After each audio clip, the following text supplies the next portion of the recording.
It begins quietly, not with panic, not with fear, not with the sudden realization that something is wrong.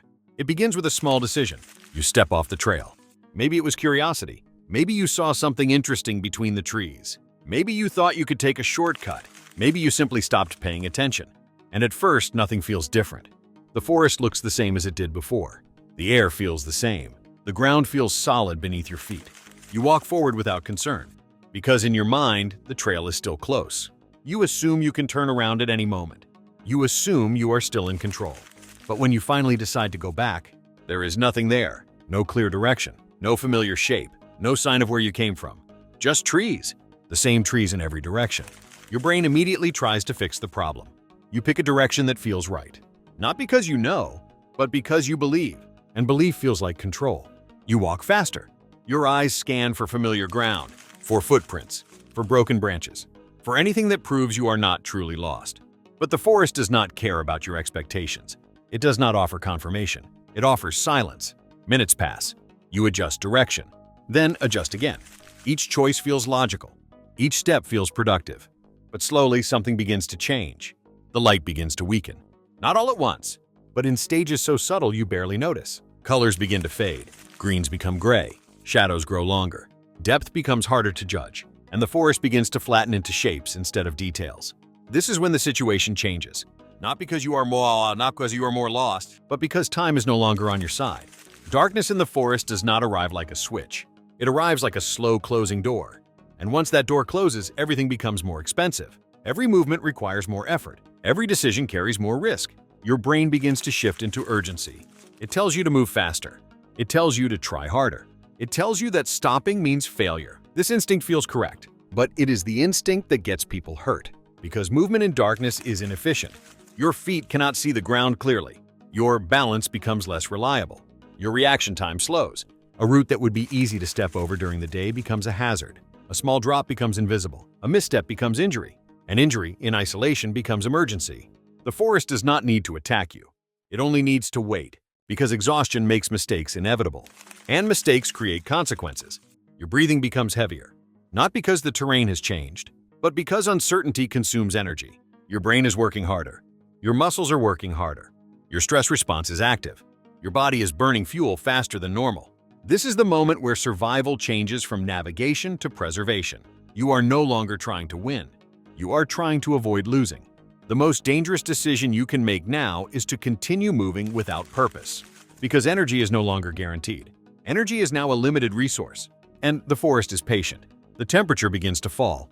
Even if the day was warm, night brings change. Air cools faster than your body adapts. Heat leaves your skin. Your hands begin to lose sensitivity. Not suddenly, but gradually. You notice it first in your fingers. Fine motor control weakens. Your grip becomes less precise. This is the first physical sign that your body is entering a conservation state. Your muscles tighten slightly. Your posture changes. Your shoulders rise instinctively. Your body attempts to protect its core, because survival is not about keeping your hands warm. It is about protecting your organs, your heart, your lungs, your brain. Your body will sacrifice comfort to protect function, but it cannot do this forever. Heat loss continues silently, especially when you are exposed to wind. Wind removes warmth faster than still air. It strips away the thin layer of heat your body creates around itself. And without protection, your internal temperature slowly drops. Not enough to alarm you, not enough to trigger panic, just enough to weaken you. This is why the first night matters. Because this is when people make irreversible mistakes. They continue walking too long. They sweat through their clothing. They trip. They fall. They lose more energy than they can replace. They fight the forest instead of surviving it. The correct decision now is not movement. It is protection. You begin to search for a place to stop. Not a perfect place, just a better place. You look for barriers. A fallen tree, a large rock, dense vegetation, anything that blocks wind, anything that reduces exposure. Because survival is not about comfort. It is about slowing damage. You lower yourself carefully, not directly onto bare ground, because ground contact accelerates heat loss. The earth absorbs warmth faster than air. You gather leaves, branches, debris, anything that creates separation. You create insulation using what is available. You reduce your surface contact. You reduce heat transfer. You stabilize your body. Your breathing begins to slow. Your muscles begin to relax.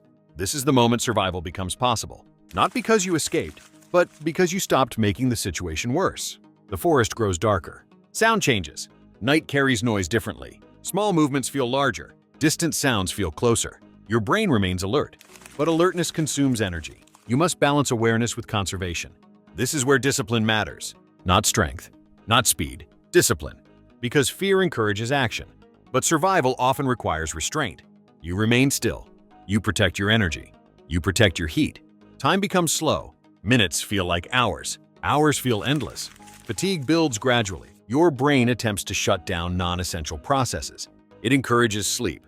Sleep conserves energy, but sleep without preparation can be dangerous because unconsciousness removes awareness, and awareness allows response. So you rest without fully surrendering control. You adjust position when necessary. You monitor your condition. You remain present. Eventually, something changes. Not in the forest, in the sky. Light begins to return. Not strong at first, just enough to separate darkness from shape. Then shape from detail. Then detail from clarity. Morning restores information, and information restores control. Your body remains tired, but your situation improves immediately. Because survival depends more on visibility than strength. You can now see the terrain. You can now navigate safely. You can now make informed decisions. This is why surviving the first night is everything.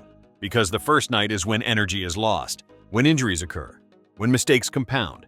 But if you survive the night intact, your chances increase dramatically. Because survival is not decided in moments of panic. It is decided in moments of restraint. The forest is not your enemy. Darkness is not your enemy. Cold is not your enemy. Impatience is your enemy, because impatience converts discomfort into danger, and patience converts danger into survival. You were never racing against the forest. You were racing against your own decisions. And now, with light returning, you have another chance. Not because the forest changed, but because you endured it. Survival is not escape. Survival is endurance. And endurance is what carried you through the first night.